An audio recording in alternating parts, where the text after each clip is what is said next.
Nani ajuae mikopo ni yenye?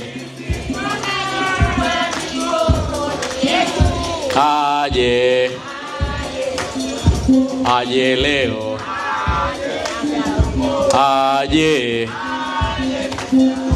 mikopo ye. Ndugu mwenyekiti na ndugu viongozi, nimesimama hapa pia kwa niaba ya mkuu wetu wa mkoa wa Dar es Salaam, Mheshimiwa Albert John Chalamila. Anawapeni hongera sana vikundi vyote katika halmashauri ya jiji la Dar es Salaam. Na moja ya jambo aliyoagiza ni kwamba kuhakikisha vikundi vyote vinapata mikopo.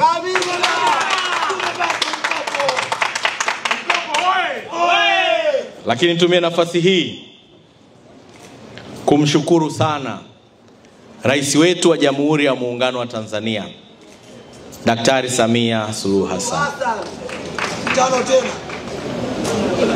kwa mapenzi yake kwa Watanzania, kwa unyenyekevu wake ambao ameonyesha kwa Watanzania, kwa dhamira yake ya kujenga mazingira wezeshi kwa Watanzania wote, kwa namna alivyokuwa mama anayewapenda wanaye, mama mfariji, mpaka kufikia kutoa uamuzi wa hii mikopo ya 10% kutolewa kwanza bila riba. Makofi kwa Mheshimiwa Rais. Lakini kufanya tafiti kuona namna gani mikopo hii inaweza kutolewa kwa walengwa bila kuwaumiza. Tunamshukuru sana Rais wetu. Wanailala tunasema asante mama. Pigeni makofi Rais wetu. Katika kipindi cha miaka 4 iliyopita, halmashauri yetu ya jiji la Dar es Salaam ilikuwa inakusanya bilioni 61 kwa mwaka.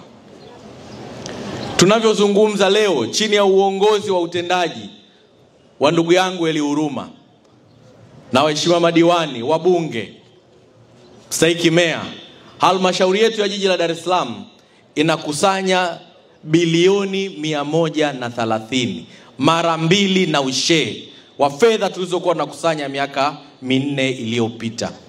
Na wapongezeni sana. Reflection ya fedha hizi ambazo mmezikusanya ndio hawa watu waliokuwa mbele yetu tunakwenda kuwapa bilioni 18.3. Wapigieni makofi sana viongozi wetu. Ndugu mwenyekiti na ndugu viongozi na ndugu wana vikundi, leo hii kwetu sisi kama Ilala ni fahari, tafrija na mwanzo mpya wa kutekeleza maagizo ya rais wetu. Ni tafrija ya kuhakikisha tunaenda kuanza kutoa mikopo ya 10% kwa muundo au mfumo shirikishi au mfumo jumuishi, ambapo halmashauri zinashirikiana na mabenki kutoa mikopo. Ili halmashauri zingine Tanzania ziige mfano, ni lazima sisi jiji la Dar es Salaam tukaonyeshe mfano wa kweli kwa dhamira ya Mheshimiwa Rais kuona namna gani anakwenda kuwahudumia Watanzania. Vikundi ambavyo vimeomba mkopo ni zaidi ya vikundi 945. Kuonyesha uhitaji wa watu hawa ukoje, katika vikundi 945, mama zangu na dada zangu, ni vikundi 613. Uone uhitaji uko wapi. Ndiko unakuta mama zangu mamalishe na babalishe huko. Ndio unakuta magenge huko. Ndio unakuta biashara, ndio wanaotengeneza vitu mbalimbali, ndio wanaotengeneza batiki, ndio waliokuwepo masokoni, ndio waliokuwepo kwenye magenge. Hawa zaidi ya vikundi 613. Ndugu zangu vijana,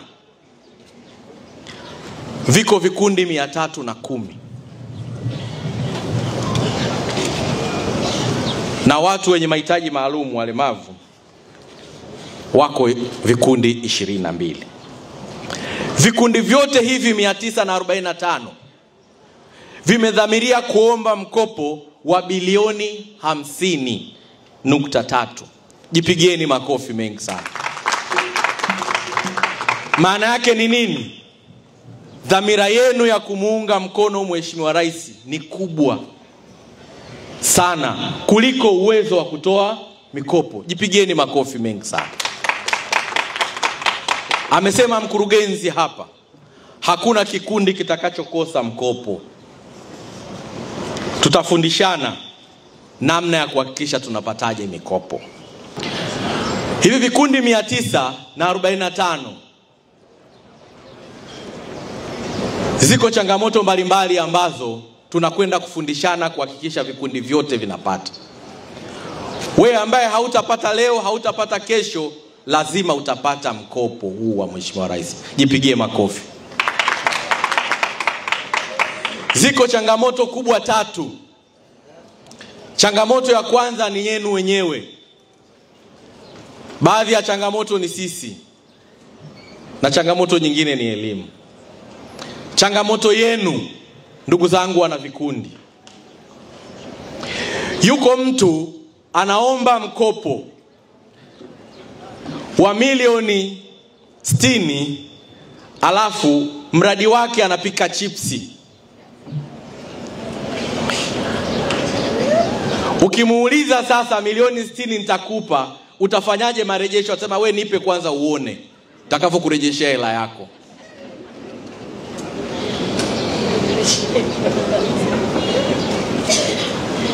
Yuko mwingine anaomba mkopo, ndugu mkurugenzi, yeye anafanya biashara ya kushona nguo. Ili apate hela nyingi, anaenda kumtafuta mwenzake mwenye shule ya nasare, anaomba shule ya nasare tuombee mikopo ili tutagawana, wewe utapeleka kwenye nasare alafu mimi nitaenda kwenye vitambaa. Badala ya kuomba cherehani, kuomba mashine ya kudarizi, kuomba meza, kupata hela ya kodi, anaenda kuombea shule ya nasare milioni 500. Akiulizwa anafanyaje na utarejeshaje, anakupeleka sasa kwenye nasare, anakupeleka kule kwenye mashine ya kudarizi. Sasa milioni 500 na mashine ya kudarizi inakuaje? Hivyo hiyo ni changamoto ya upande wenu baadhi. Lakini nyingine ni kwamba wengine wameingia kwenye kikundi, ameitwa tu. Mimi nakuita bana, wewe na wewe njooni, mimi nataka kuomba milioni 500, nikipata wewe nakupa milioni 2 na wewe 2 wewe sepa. Sasa hao wataalamu wakija kukuuliza, haya turejeshe, unafanyaje wewe? Ila mimi aliniita tu. Sasa kwa sababu anakuita mmoja mmoja, anambia una jamaa aliniita tu, akaniambia atanipa milioni 2.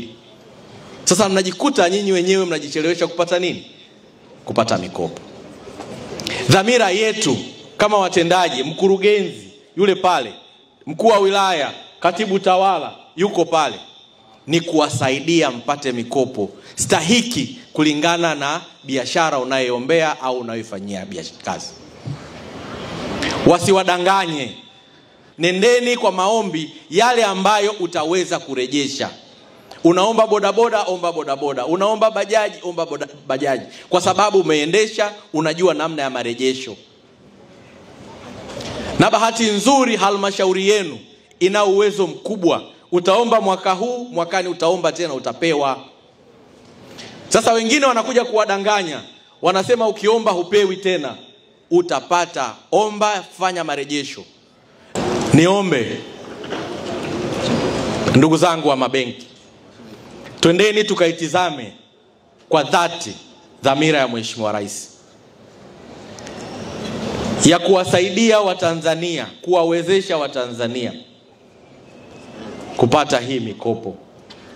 Tuko tayari kama halmashauri, tuko tayari kama serikali. Tushirikiane namna ya kuhakiki, na tuwaombeni tushirikiane na halmashauri. Halmashauri nao wadau wengi, watendaji wengi, taasisi nyingi ambao tunaweza kushirikiana kwenda kutoa elimu kwa watu wetu. Fedha hizi ni zao.